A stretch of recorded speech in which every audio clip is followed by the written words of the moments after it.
বছরে একবার রোজা রেখে, বছরে এক মাস রোজা রেখে মনে করলে ইবাদত শেষ, 5 ওয়াক্ত নামাজ পড়ে মনে করলে ইবাদত শেষ। আমি প্রশ্ন করি, 5 ওয়াক্ত নামাজের নামই যদি হয় ইবাদত,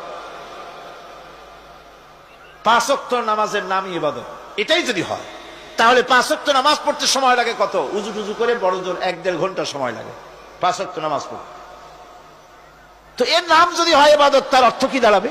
অর্থ দাঁড়াবে আপনি 24 ঘন্টার ভিতরে 1 থেকে 1.5 ঘন্টার জন্য আল্লাহর গোলাম, বাকি 22 ঘন্টার জন্য শয়তানের গোলাম হতে কেউ রাজি আছেন?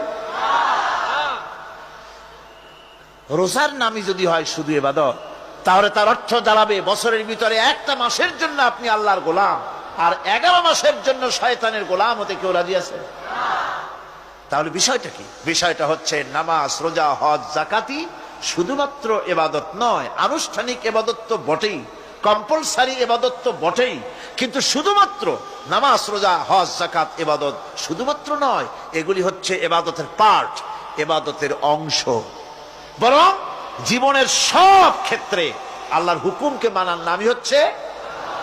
ভাইরা আমার, একদিকে নামাজ রোজা করছি, অন্যদিকে আল্লাহর আইনের প্রতিটি ধারাকে লঙ্ঘন করে চলছে, মিথ্যা ওয়াদা করে, মিথ্যা কথা বলে, সুদ খায়, ঘুষ খায়, জেনা করে, এরপরে অন্যের হক নষ্ট করে, প্রতিবেশীর হক নষ্ট করে, হারাম মাল খায়, হকদারের হক নষ্ট করে, প্রতিবেশীর হক নষ্ট করে, জিন্দা মুর্দা মানুষকে নিজের জন্য শক্তিধর বলে মনে করে, এক টুকরা রুটির জন্য অথবা এক ফোঁটা, এক ঘটি পানির জন্য কাফেরের কাছে হাত পেতে দাঁড়ায়া থাকে।